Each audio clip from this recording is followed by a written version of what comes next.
When I went to my girlfriend's office event, I was shocked to see a guy sitting with her, holding her hand under the table. While my girlfriend was clearly enjoying it, I left immediately. 2 days passed, and I didn't contact her. Then she sent her friends to come talk to me. I'm 28, a software developer, and I thought I had a pretty solid relationship with my girlfriend, Vanessa. We'd been together for 2 years, living in separate apartments, but spending most weekends together.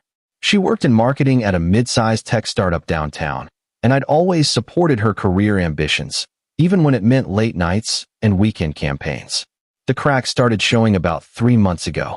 Vanessa became increasingly distant, always on her phone, laughing at messages she wouldn't share. When I'd ask about her day, she'd give me these vague, rehearsed answers about client meetings and team synergy. I chalked it up to work stress.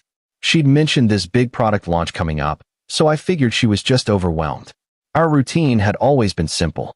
Friday nights were ours. Dinner, movies, sometimes just talking until 2 a.m. about everything and nothing.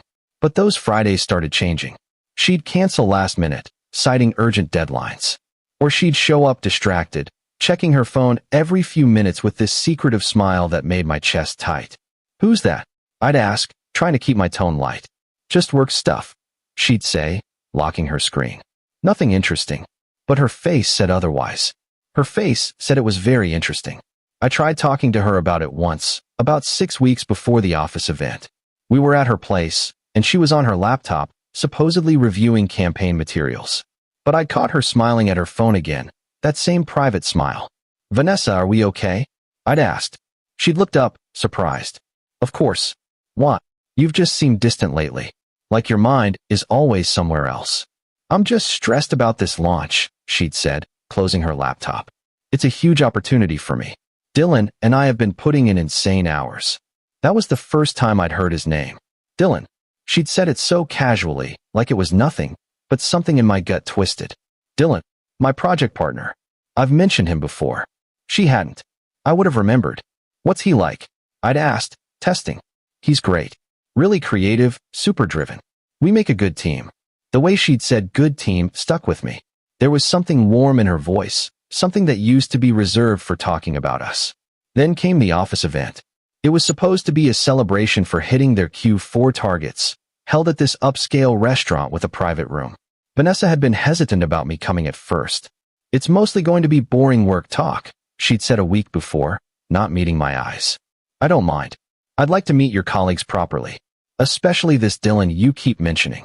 Her expression had flickered, just for a second, with something like panic.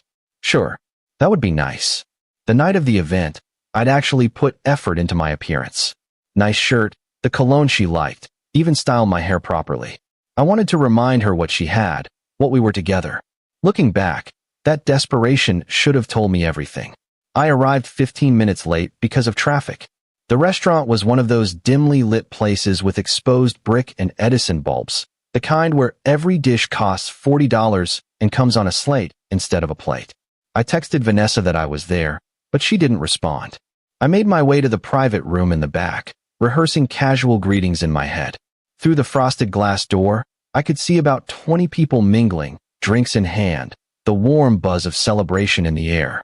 I pushed the door open and scanned the room for Vanessa. It took me a moment to spot her because she was sitting in a corner booth, partially obscured by a decorative plant. She wasn't alone. There was a guy next to her, close enough that their shoulders touched.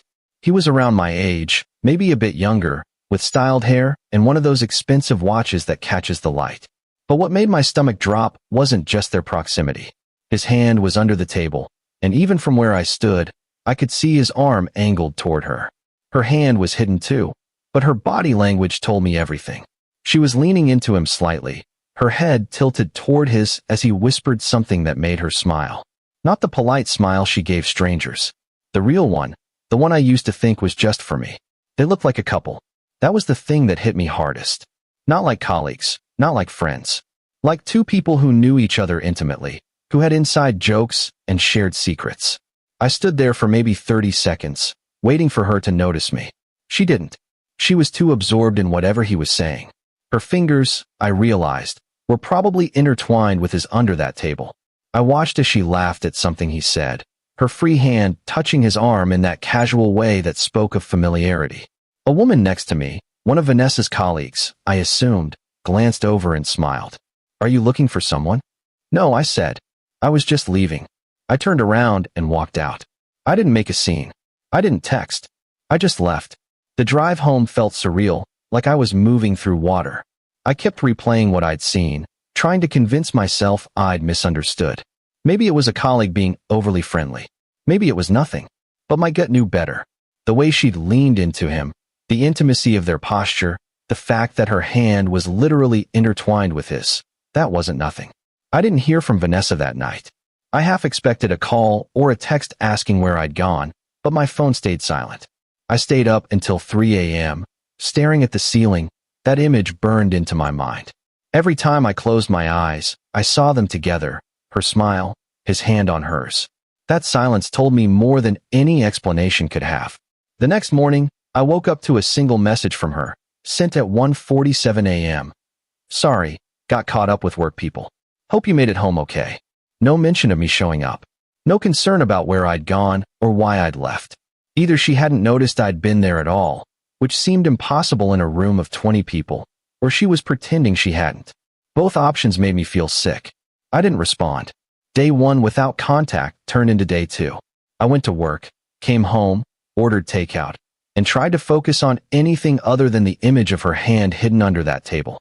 My coworkers asked if I was okay. I told them I was fine, just tired. My phone sat on my desk, taunting me with its lack of notifications. I thought about what I'd say when she finally reached out. Part of me wanted to scream at her, to demand answers. Another part wanted to pretend I'd never gone to that event, to let her lie convince me that nothing was wrong. But the largest part of me already knew the truth and was just waiting for her to admit it. Then, on the evening of the second day, my doorbell rang. I wasn't expecting anyone, and when I checked the peephole, I saw 2 women I vaguely recognized from Vanessa's Instagram stories. Her work friends, probably. Great. I opened the door. "Hey," the taller one said, her smile overly bright and practiced. "I'm Lauren, and this is Brielle. We work with Vanessa." "I know," I said, not moving from the doorway. "Can we come in?" Brielle asked, her tone suggesting it wasn't really a question. "We just want to talk for a minute." I considered closing the door, but curiosity won out. I stepped aside and let them in. They settled onto my couch like they'd been there before, which irritated me more than it should have. Lauren crossed her legs and looked around my apartment with barely concealed judgment. "So," Lauren started, her voice taking on that diplomatic tone people use when they're about to say something uncomfortable. "Vanessa is really upset. She says you've been ignoring her." "Is that what she told you?" "She's worried about you," Brielle added, softer than her friend, playing good cop to Lauren's bad cop. "She said you left the event without saying goodbye, and now you won't answer her calls." "She called." I pulled out my phone and checked. 2 missed calls, both from this afternoon. No voicemails. Interesting timing. Lauren's smile faltered. "Look, we don't know what's going on between you two, but Vanessa is our friend, and she's really torn up about this. She's been crying at work." "Torn up?" I repeated flatly. "Did she tell you why I left?" They exchanged a glance, a quick look that told me they knew more than they were letting on. "She said she doesn't know," Brielle said carefully. "That's why we're here. To figure out what happened." I laughed, a sharp sound that made them both flinch. "You want to know what happened? I showed up to your office event like I was supposed to, and I found my girlfriend sitting in a booth with some guy, holding his hand under the table like I didn't exist." The room went quiet. Lauren's expression shifted from defensive to uncomfortable. Brielle looked down at her hands, and I knew in that moment that they'd known exactly what was going on. "That's not," Lauren started. "Not what?" I cut her off. "Not what it looked like. That's the line you're going with." Brielle spoke up, her voice careful.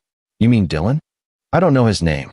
Tall guy, dark hair, expensive watch, sitting way too close to my girlfriend." "That's Dylan," she confirmed, then hesitated. "He's been working closely with Vanessa on the campaign launch. They're partners on the project." "Partners," I said, letting the word hang in the air. "Is that what we're calling it?" "It's not like that," Lauren insisted, but her tone lacked conviction. She was saying what she was supposed to say, not what she believed. "They're just close because of work. You know how it is when you're on a tight deadline with someone. Things can look." "Don't," I interrupted. Don't sit in my apartment and gaslight me. I know what I saw. We're not trying to, Brielle tried. Do I? I walked to the kitchen and grabbed a beer from the fridge, not offering them anything. Because in my work, when I collaborate with someone, I don't hold their hand under a table at a public event. I don't lean into them like they're the only person in the room. And I sure as hell don't ignore my partner when they show up. Maybe you misread the situation, Brielle tried weakly. Maybe, I agreed, taking a long drink. Or maybe you two know exactly what's going on, and you're here because Vanessa is too much of a coward to face me herself. Which is it? Lauren stood up, her face flushing with anger. She's not a coward. She cares about you. She's a mess right now. She has a funny way of showing it. 2 days of silence. Then she sends her friends to do her dirty work. Will you just talk to her? Lauren's voice rose, her diplomatic mask slipping. She keeps asking about you. She's barely eating. Do you know how hard this is for her? Hard for her. I set my beer down hard enough that foam spilled over the top. How hard what is for her exactly? Getting caught. Lauren opened her mouth, then closed it, realizing what she'd almost admitted. That's what I thought, I said quietly. You can tell Vanessa that if she wants to explain what I saw, she can come here and explain it to my face. Tell her to stop sending her friends to do the hard work. Tell her to be an adult and own what she's done. Brielle stood too, pulling Lauren toward the door. We'll let her know, she said quietly, shooting Lauren a warning look. And tell her, I added as they reached the door, that I'm not interested in whatever story she's rehearsed. I want the truth. All of it. After they left, I sat on my couch and stared at my phone. Part of me wanted to call Vanessa to demand answers immediately. But a larger part of me already knew what those answers would be. Denials, excuses, gaslighting disguised as reassurance. The same script every cheater reads from. 20 minutes later, my phone buzzed. Vanessa, Lauren told me what you said. Can we please talk? Me. You know where I live. Vanessa, I'm coming over now. I didn't respond. I just waited, beer in hand, trying to prepare myself for whatever version of the truth she was about to deliver.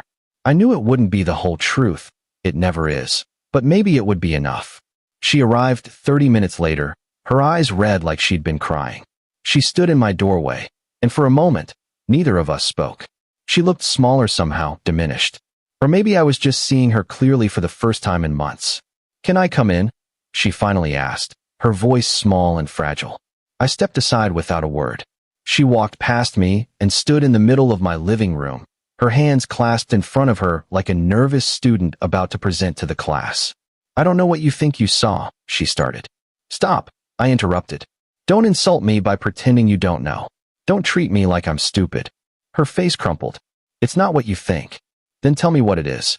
Explain to me why you were holding another man's hand at your office party while your boyfriend stood 10 feet away watching. You saw that. Her voice cracked, and I saw genuine fear in her eyes. Not fear of losing me, fear of being caught. Of course I saw it. I was there, Vanessa. You invited me, remember? Or was that just for appearances? I didn't think you'd notice, she whispered, then immediately looked horrified at what she'd admitted. The words hung between us like a confession. She'd known exactly what she was doing. She'd just gambled that I'd be too distracted or too trusting to see it. You didn't think I'd notice, I repeated slowly, my voice dangerously calm. So you knew what you were doing. You just hoped I'd be too stupid or too distracted to see it. You brought me to that event knowing you'd be with him. That's not. She covered her face with her hands. Dylan and I have gotten close. The project, all the late nights working together, it just happened. I didn't plan it. What just happened? Say it. Use actual words. She lowered her hands, tears streaming down her face, mascara running in dark tracks. We've been seeing each other. Not for long, just a few weeks. It's complicated. It's really not, I said, surprised by how steady my voice was. You cheated on me. You had an affair. There's nothing complicated about that. I didn't mean for it to happen, she cried, her voice rising with desperation. He understands my work in a way you never could. We connect on this level that's it's different. We spend so much time together, and he gets the pressure I'm under, and you never really understood that part of my life. So this is my fault. I asked. I didn't understand your job enough, so you had to find someone who did? And that justified lying to me for weeks. No, that's not what I meant. How long, Vanessa? And don't lie to me. I'm done with lies. She sank onto my couch, defeated. 2 months. It started 2 months ago. 2 months. 8 weeks of lying to my face. 8 weeks of her touching him, kissing him, while coming home to me and pretending everything was fine. 8 weeks of me being the idiot who didn't see what was right in front of him. Were you going to tell me? I asked. Or were you just going to keep both of us until you decided which one you wanted? I don't know, she admitted, and somehow that honesty hurt worse than all the lies. I didn't know what to do. I care about you, but Dylan and I. Get out. Please, just let me explain. Explain what? I stood up, my hands shaking. Explain how you've been lying to me for 2 months? Explain how you brought me to an event where you planned to sit with your affair partner like I was invisible? Explain how you sent your friends here to guilt me into forgiving you before you even had the guts to apologize? What else is there to explain, Vanessa? I'm sorry, she sobbed, reaching for me. I stepped back. I'm so sorry. I never wanted to hurt you. I just got confused, and Dylan was there, and I felt something I hadn't felt in a while, and you decided that feeling was more important than 2 years with me. That feeling was more important than honesty or loyalty or basic human decency. That's not fair, she said, her voice breaking. Fair. I laughed bitterly. You want to talk about fair? What's fair about finding out the person you trusted most has been betraying you for 2 months? What's fair about being made to look like a fool in front of your girlfriend's entire office? I didn't mean for you to find out like that. How did you mean for me to find out? Or were you just going to keep stringing me along until you decided Dylan was the better option? She didn't answer, which was answer enough. Was he worth it? I asked quietly. Was whatever you have with Dylan worth throwing away 2 years? Worth all the lies? She looked at me with red, swollen eyes. I don't know. And that, somehow, was the most honest thing she'd said all night. I need you to leave, I said, my voice flat with exhaustion. Take your stuff from here when I'm not home. I'll leave a box of your things on the porch tomorrow. Don't call me. Don't text me. We're done. Please don't do this, she begged, standing up. We can work through this. Couples therapy, whatever you want. I'll end it with Dylan right now. I'll do anything. You'll do anything except take responsibility for what you've done. You'll do anything except admit that you wanted this, that you chose this. I made a mistake, she insisted. A mistake is forgetting to buy milk. A mistake is being late for dinner. An affair isn't a mistake. It's a choice. You chose him. You chose to lie. You chose to hurt me. Own it. Please, she whispered. I love you. No, you don't. If you loved me, you wouldn't have done this. If you loved me, you would have ended things before starting something with him. If you loved me, you wouldn't have brought me to that party to humiliate me in front of everyone you work with. I never meant to humiliate you. But you did. And now I want you to leave. Now, Vanessa. She stood there for another long moment, mascara running down her face, her hands trembling. Then finally, she walked to the door. She paused with her hand on the handle. I really am sorry, she said without turning around. I know, I replied. But sorry doesn't fix this. Sorry doesn't erase 2 months of lies. Sorry doesn't make me forget seeing you with him. She walked out, and the door clicked shut behind her. I stood in the middle of my living room, listening to her footsteps fade down the hallway, and felt nothing but tired. Not angry anymore, not hurt, just exhausted. I sat down on my couch and finished my beer in silence. Update. 3 weeks later. I blocked Vanessa on everything the next day. She tried to reach out through mutual friends at first, sending long apology texts that I never read. I made it clear to everyone that I had nothing to say to her and no interest in hearing her excuses. Lauren and Brielle never contacted me again, which was fine by me. The first week was the hardest. I kept expecting her to call, to show up, to force some kind of closure. She didn't. I packed up her stuff, clothes she'd left over multiple weekends, toiletries, a couple of books, and left it all on my porch. She picked it up when I was at work. She didn't leave a note. Last week, I ran into one of Vanessa's old roommates at the grocery store. I was in the produce section, trying to remember if I needed onions, when she appeared next to me. Hey, she said awkwardly. How are you doing? Fine, I said, which was mostly true. You? Good. Listen, I heard what happened. With Vanessa and Dylan. I'm really sorry. I nodded, not sure what to say. For what it's worth, she continued, lowering her voice, I never liked him. Dylan. He always seemed too smooth, you know? Like he was always performing. They're together? I asked, even though I already knew the answer. She hesitated. Yeah, it's all over social media. Like they've been dating for years. It's honestly kind of gross how public they're being about it. It's fine, I said. She made her choice. You deserve better, she said, touching my arm briefly. You were always good to her. Everyone knew that. After she left, I finished my shopping and went home. Later that night, against my better judgment, I looked at one of Vanessa's Instagram posts.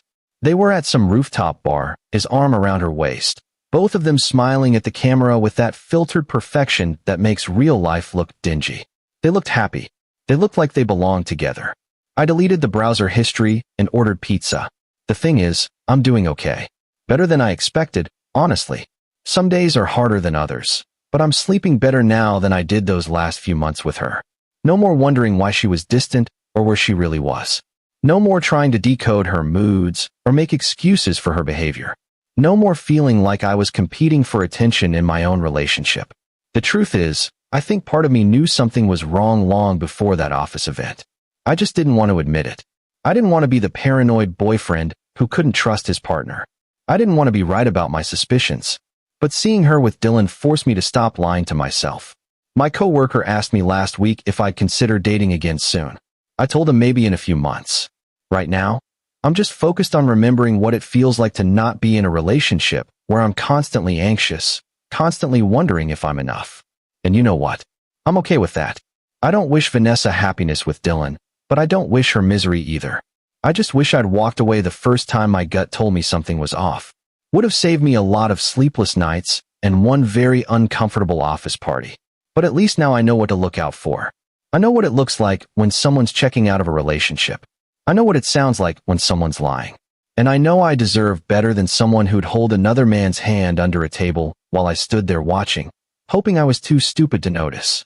I deserve someone who chooses me first. Someone who doesn't need to hide their phone or make excuses for late nights. Someone who wouldn't dream of humiliating me at their office party. And I'll find that person eventually.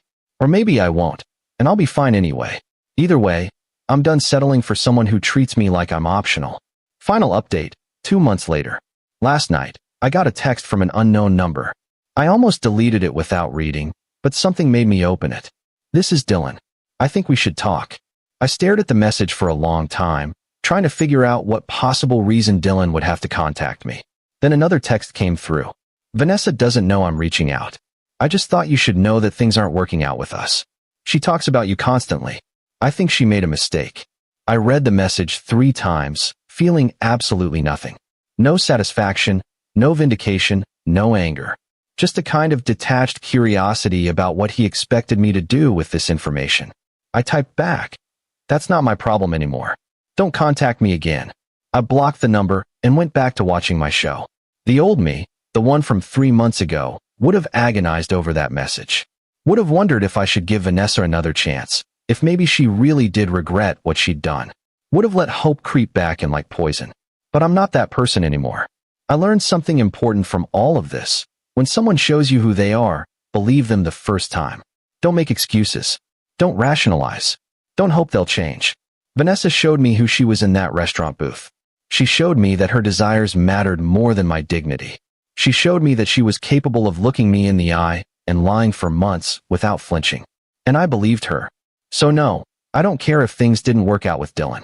I don't care if she regrets her choice. I don't care if she talks about me constantly or realizes what she lost. Because I know what I gained: self-respect, peace of mind, and the absolute certainty that I'll never waste another day on someone who treats me like a backup plan. That's worth more than any apology she could ever give me.